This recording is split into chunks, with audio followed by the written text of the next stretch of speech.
Olá, pessoal, concurseiro e concurseira. Você que quer dominar a língua portuguesa na prova do concurso público da Universidade Federal da Paraíba e Universidade Federal de Campina Grande, preste atenção nesse ciclo de aulões que nós temos agora aqui no Domine Cursos. E nós vamos hoje ter uma aula de língua portuguesa. Meu nome é Cândido Rafael, ok? Cândido Rafael. Sou professor de língua portuguesa aqui do Domine Cursos. E nós vamos juntos ter esse ciclo de aulões gratuitos aqui no YouTube, né? Aula de português, aula de raciocínio lógico, aula de direito, aula da parte administrativa da prova. E depois, do dia 21 até o dia 30 de janeiro, nós teremos aulões, 6 aulões de 2 horas de duração, para aqueles alunos que queiram, na verdade, adquirir o nosso produto, o nosso curso, e queira se preparar para a prova da Universidade Federal da Paraíba e de Campina Grande, né? Esta prova é uma prova que é feita pela banca IBFC. A banca IBFC, né, que é o Instituto Brasileiro de Formação e Capacitação, tem suas particularidades.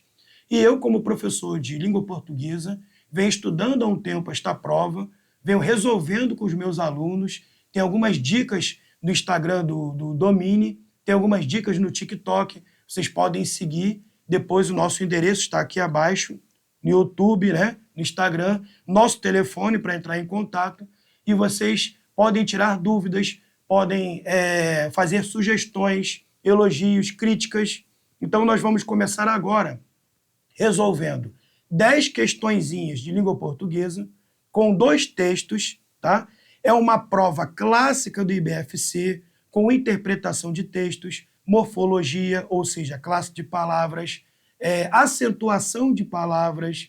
Temos também nessa prova o uso de expressões, né? Expressões que podem ser adverbiais ou expressões conjuntivas. Então nós temos um modelo de como uma prova do IBFC pode ser empregada, pode ser apresentada para os alunos, questões que se aproximam, né, das questões que podem cair em potencial nas provas desses 2 concursos que vão ocorrer agora neste ano, ok?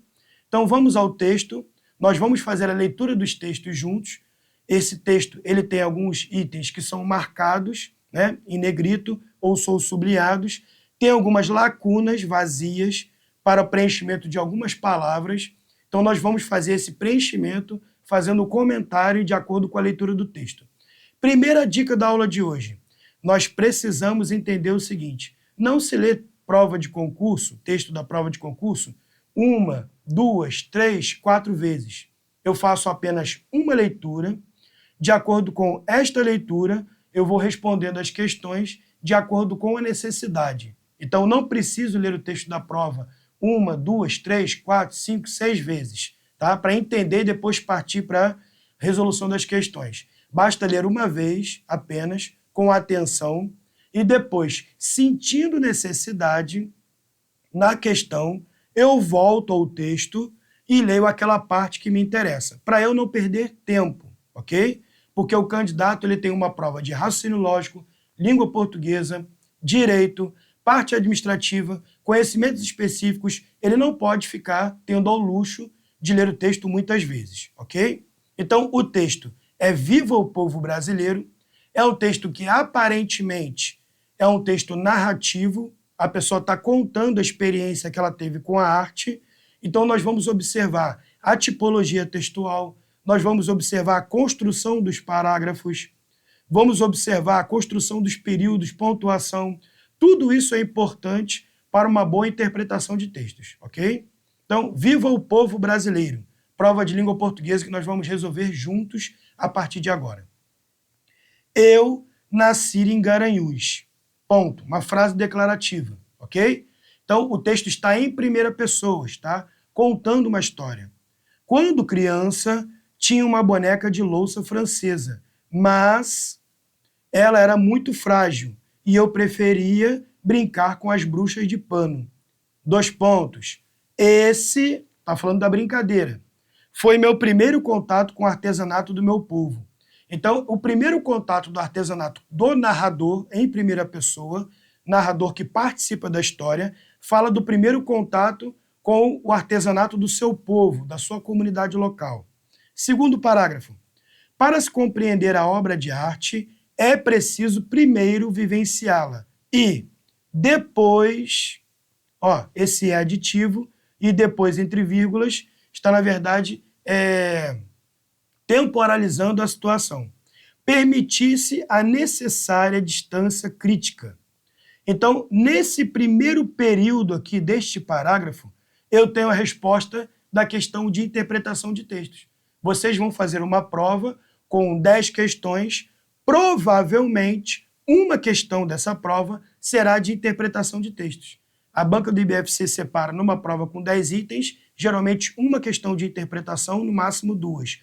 Numa prova com 15 itens, no máximo de 2 a 3 questões. Numa prova com 20 itens, que é praticamente impossível da gente encontrar no IBFC, é muito difícil, você pode encontrar até 3, 4 questões de interpretação. Nesta prova temos 2 textos, uma questão de interpretação para cada texto, ok? Por isso que não é necessário ler o texto muitas vezes. Vivi, primeira pessoa de novo, em meio aos objetos da criatividade popular. Ponto e vírgula, aqui tem uma enumeração.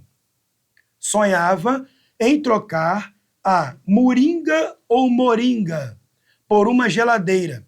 Aqui, a moringa, aqui, que se escreve com O, é aquele objeto de barro que nós conhecemos, que as pessoas colocam água. Então, a pessoa, né, a narradora aqui, ela diz que ela convivia com a moringa, o depósito de água, mas ela tinha, na verdade, o sonho de ter uma geladeira, ok? A infância dela foi ligada às artes. A geladeira não é uma obra artística. A geladeira é uma reprodução, né, técnica, uma reprodução industrial. Já a moringa não, a moringa é feita manualmente. É um objeto de barro, como se fosse um jarro, que a pessoa coloca água para manter a água fresca, né? Mas, outra conjunção adversativa, o tempo foi me mostrando a beleza da sua forma singela. Da geladeira não, da moringa. E, através da elaboração intelectual, deixei de ser apenas consumidora para transformar-me em observadora cultural. Então, ela observava os objetos, observava a cultura, deixou de ser apenas uma consumidora dos objetos.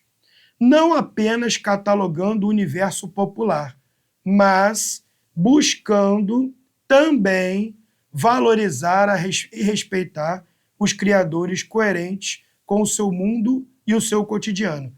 A partir da observação cultural, ela foi valorizando e respeitando os criadores, os artesãos, né?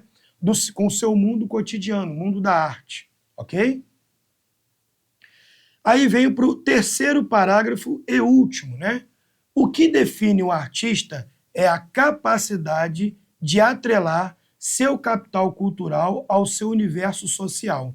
Então, essa junção do capital cultural com o universo social faz com que isso defina o artista, né? A sua capacidade. Os artistas populares são aqueles que têm, plural, verbo no plural, concordância verbal. Aqueles que têm, aqueles os quais têm, né? A necessidade de criar e abrir novos caminhos à produção artesanal, mais comprometida com as tradições, condições que acabam por definir seu principal caráter. Por isso, expressão conectiva de explicação, se não devemos interferir na produção do artista, podemos definir alguns pontos de ação e de orientação na produção artesanal, visando, inclusive, preservar a sua qualidade, colaborando na formação de um público consumidor mais sensível, vírgula, como sensível, disposto a compreender toda a complexa engrenagem sociocultural que qualquer obra artesanal carrega. Então, fazendo isso, né, tendo respeito ao capital cultural e o universo social do artista, do artesão, eu consigo, na verdade, entender, compreender toda, eu acho até que essa palavra aqui está no sentido muito genérico, a complexa engrenagem sociocultural que qualquer obra artesanal carrega. É isso que ela quer dizer no último parágrafo e terceiro parágrafo do texto. Esse texto foi adaptado especificamente para este concurso, ou seja, o texto foi feito adaptado, houve modificações para o concurso público. O texto original é de Janete F. Costa, que foi publicado em Arte Popular, Mostra do Redescobrimento, na Brasil 500 anos é mais, Fundação Bienal de São Paulo, publicado no ano de 2000, na página 172. É como se fosse uma revista de arte da Bienal de São Paulo. Então, é uma narrativa, um relato de uma mulher que começou a observar a obra de arte enquanto era criança, foi crescendo e foi se aprofundando nas obras de arte, principalmente dos artesãos populares, ok? Só que esse texto aqui não é só narrativo, não é só um relato. Ele tem partes descritivas e também tem partes conceituais, informativas. A definição de artista, por exemplo, ok? E definição de obra de arte. Vamos à questão número 1, questão de interpretação de textos, né? Ao ler o texto, vemos que para compreender a obra de arte é necessário, primeiro, isso está no texto. Para compreender a obra de arte é necessário, primeiro. Então, o que nós fazemos? Interpretação de texto de concurso não é o achismo, o que eu acho, o que eu vejo. É aquilo que está escrito no texto. Eu tenho que me restringir somente àquilo que está escrito no texto. Então, vamos voltar ao texto, ao segundo parágrafo. Para se compreender a obra de arte, é preciso, é necessário, é importante, primeiro, olha, a questão, o enunciado da questão está praticamente igual ao texto.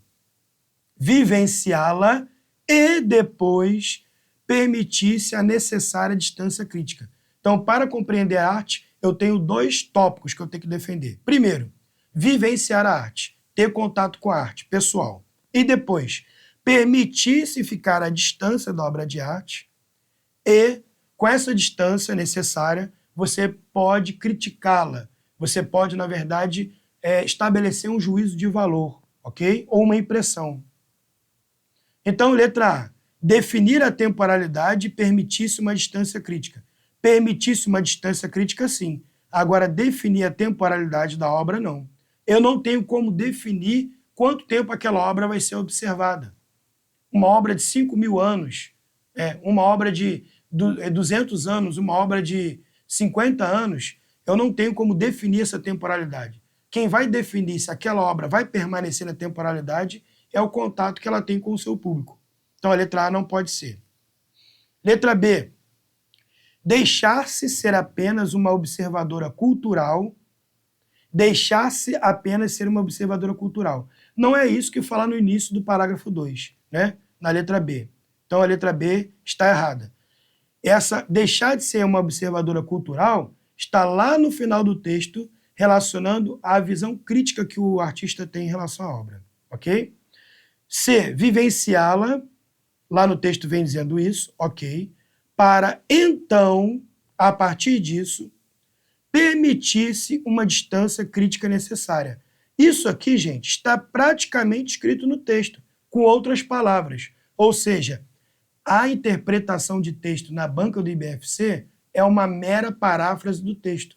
Está parafraseando parte do texto. Portanto, pode ser a letra C. D. Esperar que o tempo revele a beleza dos criadores de arte.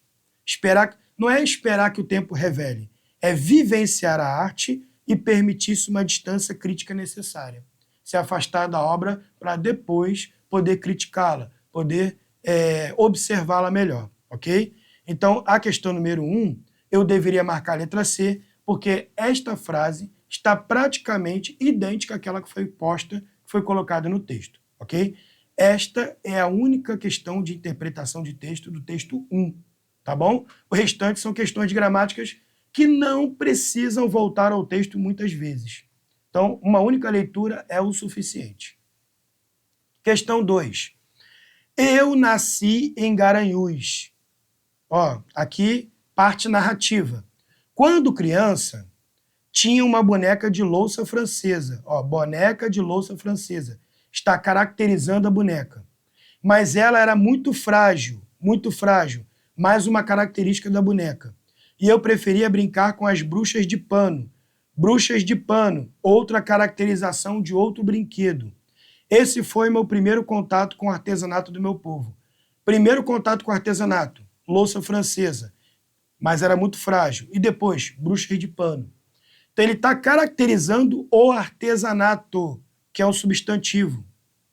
Uma das tipologias textuais presente neste fragmento, nesse excerto, é, aí eu vou dizer, se é subjetivo, né? Não existe tipologia textual subjetiva. Só existe descritiva, dissertativa ou disjuntiva. Descritiva está descrevendo uma pessoa, um cenário, um objeto, qualquer coisa. Dissertativa está apresentando uma ideia. Injuntiva é o texto do manual, é o texto da receita, né? Reserve 2 ovos, acrescente uma xícara de farinha de trigo, é o texto injuntivo, o texto do manual, da ordem, né? É o texto que ensina a fazer algo ou explica algo. Manuel, que eu botei aqui, é manual. Dissertativa apresenta ideias e descritiva descreve objetos, pessoas, sentimentos, né? Então aqui é descritivo, porque é presente no fragmento do texto, pois apresenta exposições de características. Se fosse exposições de ideias, seria texto dissertativo, mas são exposições de características. Texto descritivo. Descritivo. Assinale, aqui, de objeto, pessoa ou acontecimento. Aqui são descrições características de objetos. Assinale a alternativa que preenche corretamente a lacuna. Letra B de bola. Não é tipologia textual subjetiva, não existe. Só existe tipologia textual descritiva, que lembra uma fotografia, uma foto, né? Tem a narrativa, que lembra uma cena, que lembra, na verdade, uma filmagem, né? Tem uma dissertativa, que lembra uma ideia. Aqui eu coloquei uma lâmpada para lembrar uma ideia. E tenho também a injuntiva. A injuntiva é o manual, né? Tudo aquilo que eu devo seguir, o manual, ok? Então, a número 2, a resposta correta seria letra B. É uma descrição. Aqui tem parte narrativa, mas tem parte descritiva. Eu só não posso botar narrativa porque é a exposição de características, ok? Não é a narração de um fato, não é contando uma história, não é contando uma experiência para ser narrativa, tá bom? Questão 3. A questão 3 é do preenchimento que eu já fiz ao longo da leitura do texto. Esse tipo de questão você pode fazer da seguinte forma. Você pode começar pelo preenchimento da primeira palavra, ou o preenchimento da última, ou o preenchimento da palavra do meio, daquilo que você tem mais contato. Então vamos começar com o tem, que é mais fácil, né? Os artistas populares são aqueles que têm, porque são os artistas populares, são aqueles. Os artistas têm, aqueles têm a necessidade de criar e abrir novos caminhos. Tem com acento circunflexo, plural. Tem com acento sem acento, singular. Muito simples isso, gente, muito simples, ok? Então, eu tenho primeiro aqui, ó, como possíveis respostas, letra B, letra C e letra D. Já corto a letra A, porque eu tenho aqui está no singular. Depois, não é moringa, não existe a palavra moringa. Nós, no dia a dia, acabamos falando moringa, né? Porém, o correto é moringa, aquele objeto de barro, né? Que a pessoa coloca água, que é oco, né? Que pode ter uma tampa também de barro, ou de cortiça, ou de outro tipo de material, de madeira. Pode ter a tampa até de uma panela, em algumas casas, cheia d'água. Isso é uma moringa. Então, eu já corto a letra D, ok? Por que eu deixei a crase por último? Porque a crase é um processo sintático, gramatical, que os alunos têm mais dificuldade. Então, é uma moringa, tem a flexão do verbo ter, tem, né? Agora, vamos ver se é com acento a indicativo de crase ou não, ok? Vamos lá. Vamos voltar ao texto. Então, vamos lá, vamos voltar esse período aqui. Ó. Por isso, se não devemos interferir na produção do artista, podemos definir alguns pontos de ação e de orientação na produção artesanal, visando, inclusive, preservar a sua qualidade. Quem preserva, preserva algo, não preserva a algo. Para ocorrer o acento indicativo de crase, tem que ter uma preposição, que é a palavra antecedente, que é um verbo ou um nome, pede, na regência, e depois tem que ter o artigo antes, né, de uma palavra feminina. Como sua é pronome possessivo, a crase é opcional. Só que aqui não tem crase, porque não tem preposição. Aqui eu só tenho a artigo. Porque quem preserva, preserva algo. Preserva alguma coisa. Preserva um objeto. Preserva um relacionamento. Preserva o estudo. Preserva a saúde. Então esse A é só um artigo, sem acento indicativo de crase. Portanto, a resposta correta é a letra C de casa. Moringa tem, flexionado no plural, e a artigo. Quando eu tenho a preposição mais artigo, eu tenho a com acento indicativo de crase. Então, essa questão envolvia ortografia da palavra moringa, envolvia acento diferencial do verbo ter e envolvia também o uso do acento indicativo de crase. Era uma questão que tinha 3 conteúdos distintos de língua portuguesa. Portanto, a questão número 3, a resposta correta é a letra C. Questão número 4, questão clássica do IBFC. Vai cair na prova de vocês uma questão de acentuação de palavras. Com certeza. Estou afirmando isso porque toda prova tem, ok? Então, ele traz um conceito de acentuação das oxítonas.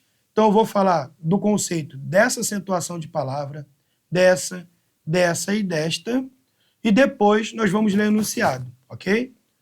Na verdade, vamos ler o enunciado primeiro. Vamos lá. Reconsidere este conceito sobre acentuação.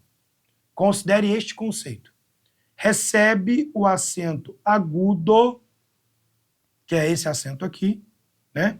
Só existem 2 acentos tônicos, agudo e circunflexo, para vocábulos com a sílaba aberta, agudo. Sílaba fechada, circunflexo. Café. Oxítona terminada em E. Lâmpada. Proparoxítona fechada, lâmpada. Ok? Então, o acento indicativo de crase não é acento de tonicidade de palavras. O tio não é um acento de tonicidade de palavras. O tio é só para informar que a palavra tem uma sílaba nasalizada, que a sílaba sai pelo nariz, o ar. Orfão. Quando eu falo fão e tampo o nariz, o ar sai pelo nariz. Então, o acento é o acento agudo e o tio é só um sinal de nasalidade. Então, na língua portuguesa, eu só posso ter um acento em cada palavra no máximo. Então, aqui eu não tenho 2 acentos, só tenho um. Vamos lá. Os vocábulos oxítonos, que tem as últimas sílabas tônicas fortes, oxítonos, ó, tonos, tonicidade, oxi, último. Paroxítono, penúltimo. Proparoxítono, antepenúltima sílaba da palavra. Qual é a última sílaba da palavra, professor? É a última sílaba que eu escrevo. Então, eu estou escrevendo, por exemplo, lápis. Lápis. Qual é a sílaba mais forte? Lá ou pis? Lápis. Tá? Cai aqui conforme eu vou citando a palavra. Então, aqui é a sílaba tônica e aqui é a última sílaba. Então, eu tenho como sílaba tônica a penúltima sílaba da palavra. Lápis. Se fosse a última, seria lápis. Não se fala lápis, se fala lápis. Então, frágil. necessária, crítica, através. Então, aqui eu tenho uma paroxítona, aqui eu tenho outra paroxítona, aqui eu tenho uma proparoxítona, antepenúltima sílaba mais forte, e aqui eu tenho uma oxítona. Só com essa avaliação aqui de tonicidade da palavra, já dá para marcar a alternativa que é a correta. Então, essa é uma questão muito simples, né? Analise as alternativas a seguir e assinale aquela que está de acordo com o conceito apresentado, com o conceito de vocábulos oxítonos terminados em A, E, O. Então, oxítonas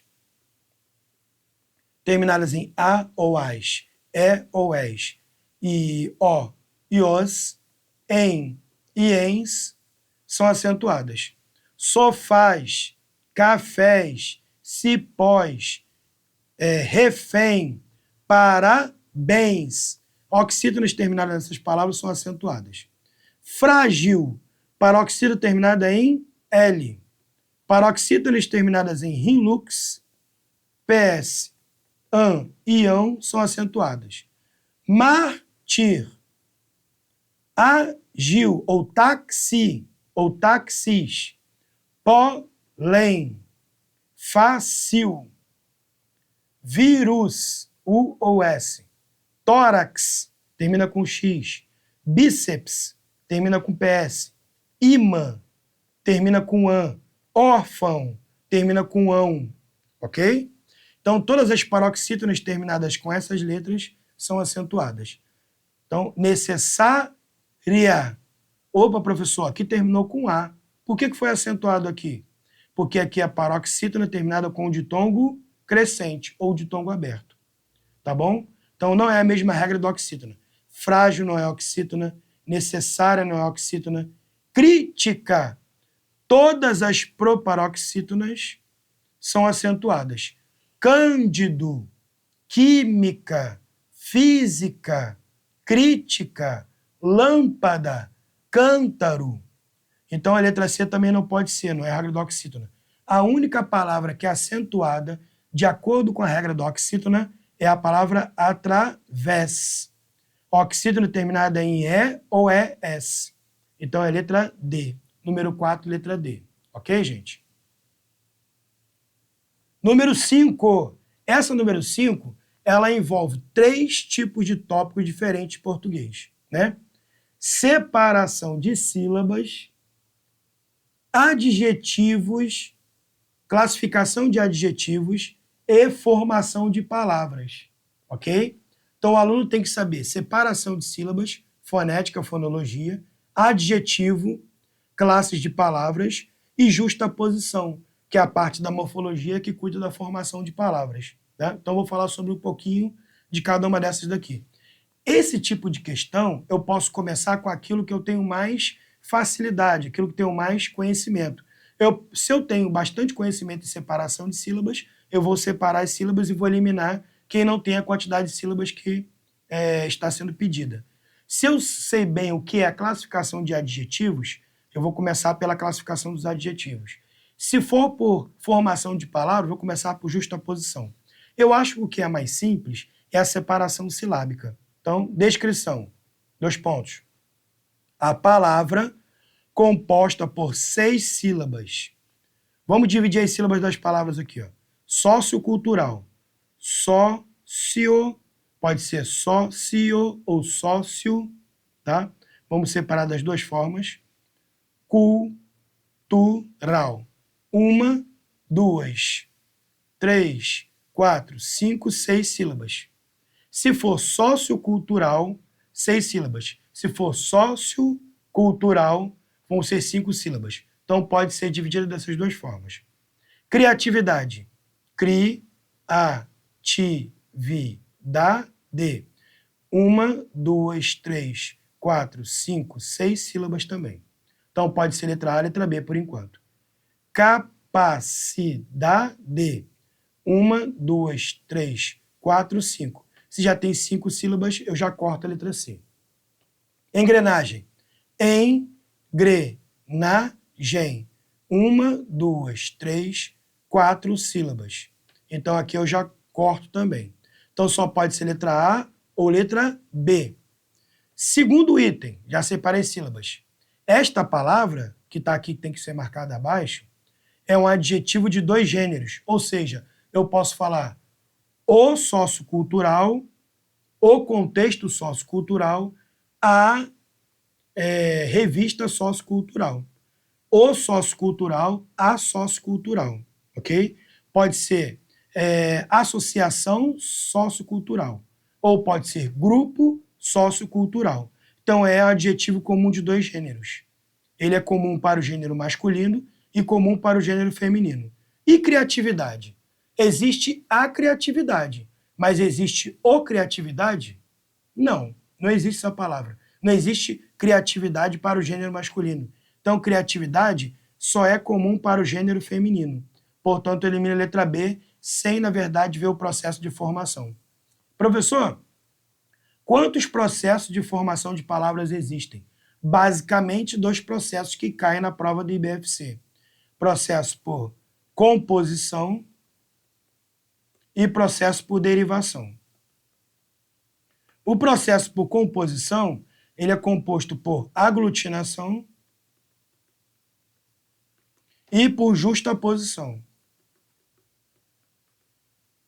Aglutinação, eu junto mais de um radical para formar uma nova palavra com perda de fonema. Por exemplo, água mais ardente.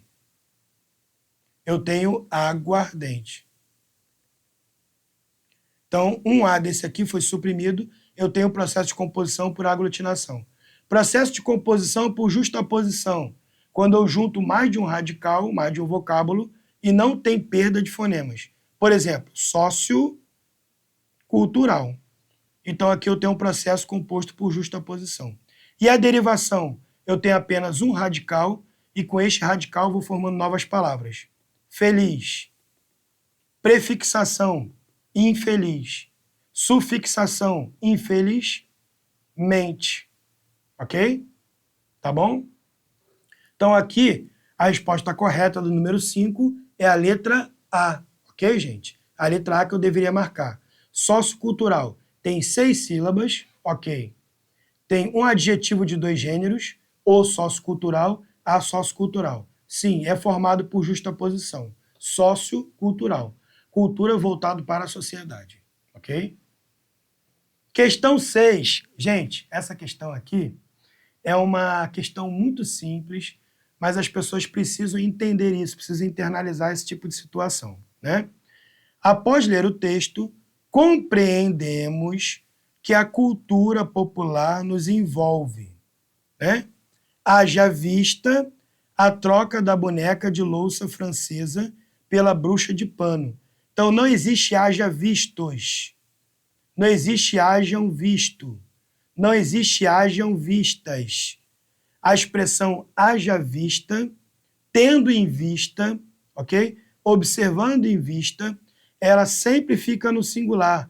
É uma expressão invariável, ok? Haja vista. Então, não existe haja visto para masculino, haja vista para feminino. É haja vista sempre, tendo em vista, sendo observada, entendeu? Eu posso, tendo em vista, por exemplo, ó, a cultura popular nos envolve, tendo em vista a troca da boneca. Sendo observada a troca da boneca de louça francesa pela bruxa de pano. Então, essa questão aqui é muito objetiva, tá bom? Só existe a expressão haja vista porque ela é invariável. Haja do verbo haver e a vista, né, que é um substantivo, tá bom? Questão muito tranquila. Questão 7. Envolve advérbios, isso aqui é um advérbio, e envolve também concordância nominal, ok? Número 7. As crianças de minha cidade ficaram meio eufóricas ou meia eufóricas ou meias eufóricas. A palavra meia, ela pode ser um substantivo para indicar que é uma roupa que eu visto, né? Que eu calço, a meia. E também a palavra meia pode ser um numeral fracionário. Opa, deixa eu voltar aqui.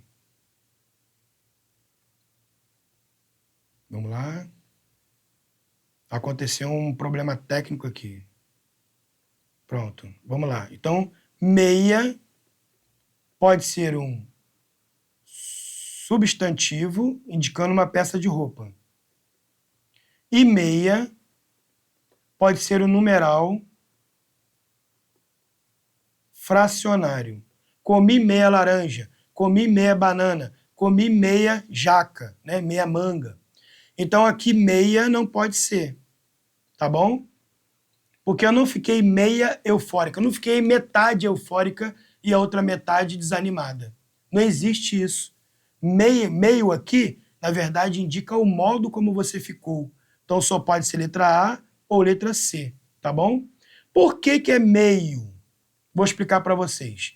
A palavra meio está modificando eufórica.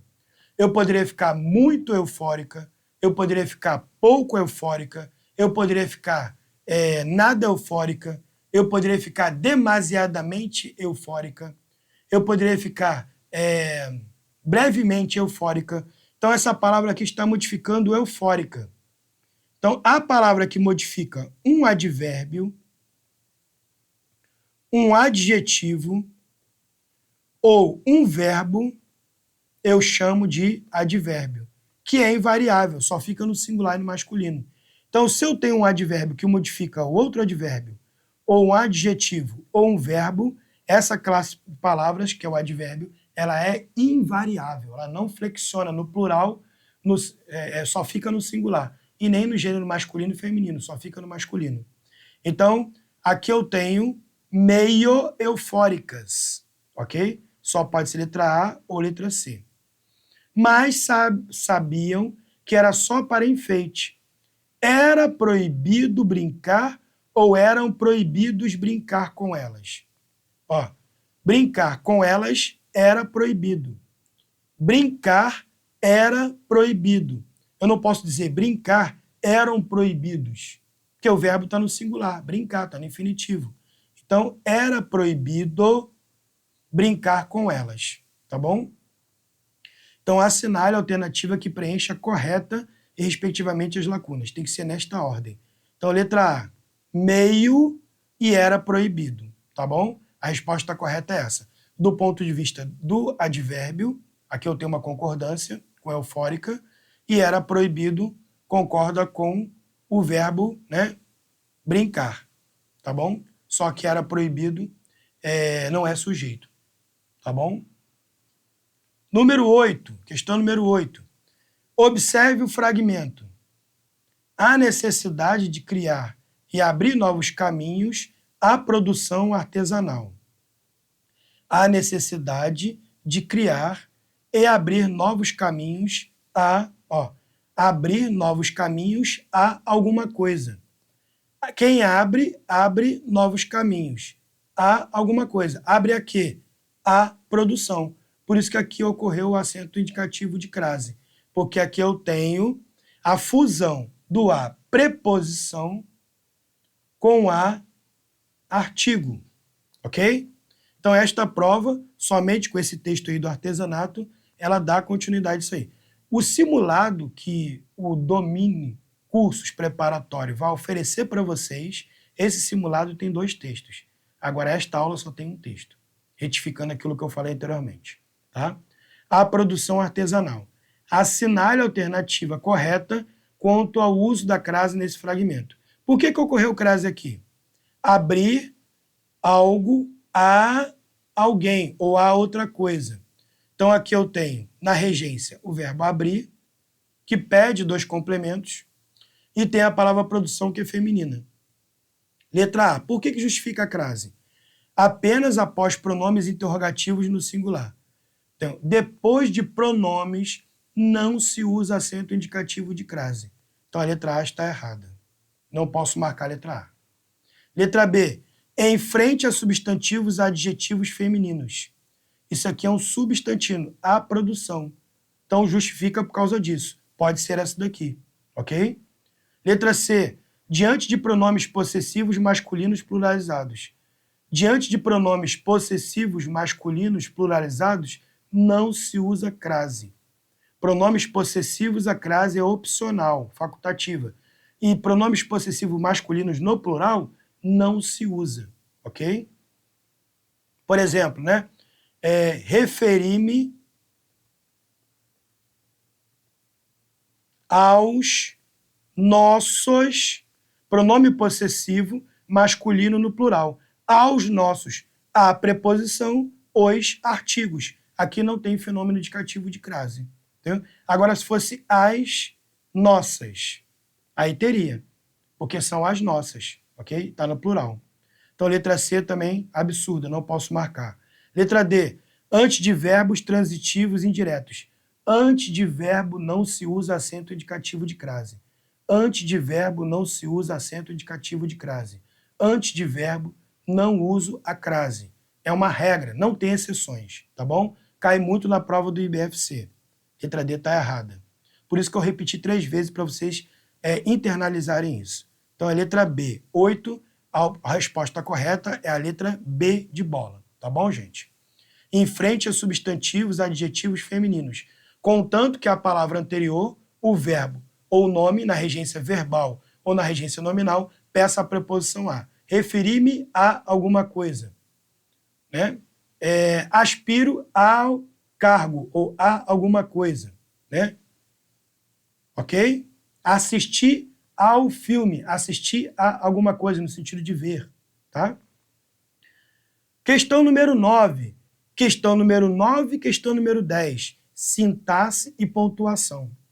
Então, sintaxe cai na prova da IBFC. Então, banca IBFC. IBFC. Quais são os assuntos que mais caem nessa banca? Interpretação de textos, cerca de 10 a 20% da prova. Nessa prova só teve uma questão 10%. Outro, acentuação de palavras. Acentuação. Cerca de 10% da prova. Outro tipo, classes de palavras e formação, que é morfologia. Cerca de 30% da prova. Sintaxe, concordância, regência, crase, sujeito, predicado, orações coordenadas, orações subordinadas, aproximadamente 30% da prova. Aqui eu já tenho 60%, 70%, 80% da prova. E o restante da prova, professor? Questãozinha de semântica, significado de palavras, questãozinha de colocação pronominal, que nesta prova aqui não tem, pontuação, são outros assuntos que não são tão importantes. Então, se eu tivesse que fazer muitas questões de português para essa prova, eu faria de interpretação de texto, que eu tenho certeza que vai cair. Acentuação de palavras, ortografia, vai cair. Classe de palavras, substantivo, verbo, numeral, pronome, adjetivo, conjunção, preposição, vai cair cerca de 30% disso na prova. E sintaxe, cerca de 30%, com ênfase na sintaxe da oração, na concordância e na regência, ok? Então vamos lá. Questão número 9. Em relação à análise sintática da oração, ela era muito frágil. Analise as afirmativas abaixo. Então eu vou classificar essa frase aqui sintaticamente. Muito frágil. Gente, quando a frase aparecer com o verbo ser, estar, parecer, permanecer, continuar, ficar. Sepacofi. Se-pa-co-fi. Ser, estar, parecer ou permanecer, continuar, ficar. Eu desconfio desse verbo. Pode ser um verbo de ligação. Por que ele pode ser um verbo de ligação? Porque ele está ligando o sujeito a uma característica do predicativo do sujeito. Ela era frágil. Ela era bonita. Ela estava contente. Ela parecia doente. Ela continuou atenta. Ela ficou triste. Quando eu tenho verbo de ligação, eu tenho somente um sujeito ligado ao seu predicativo, ou seja, uma qualidade que é ligada ao sujeito. Então, ela, sujeito.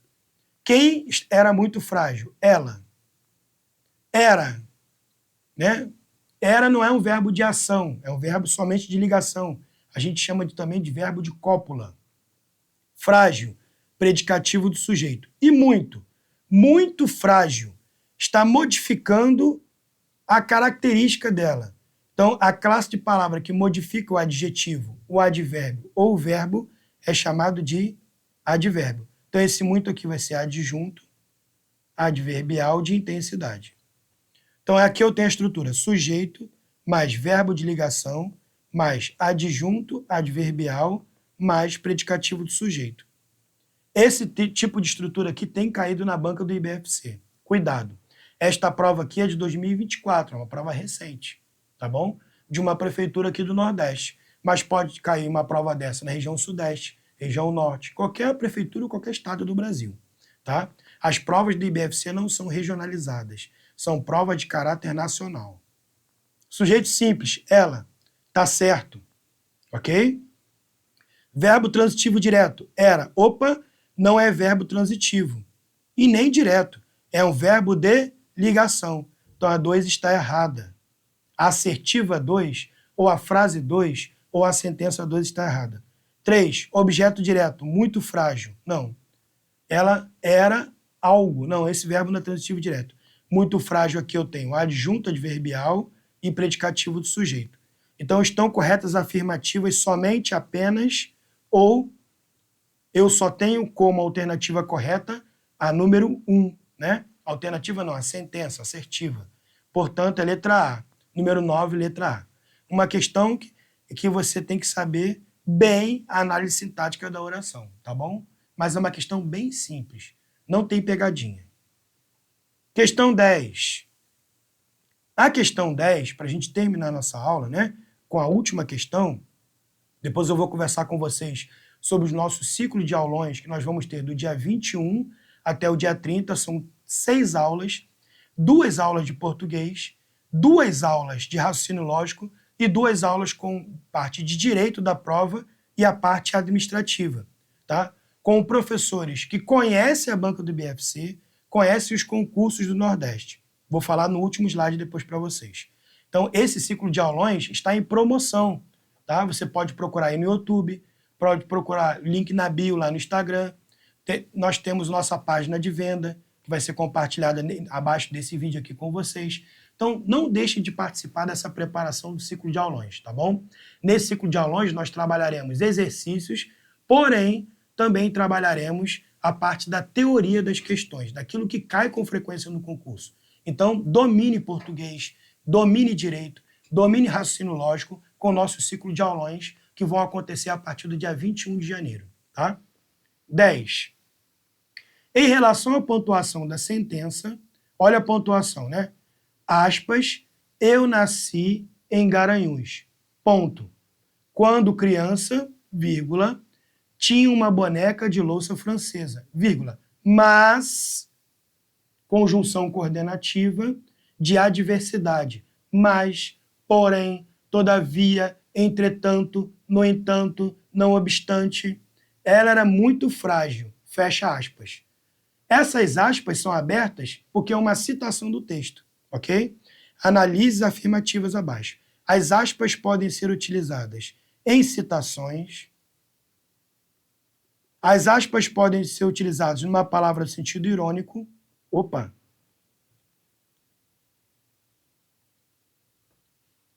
Citações.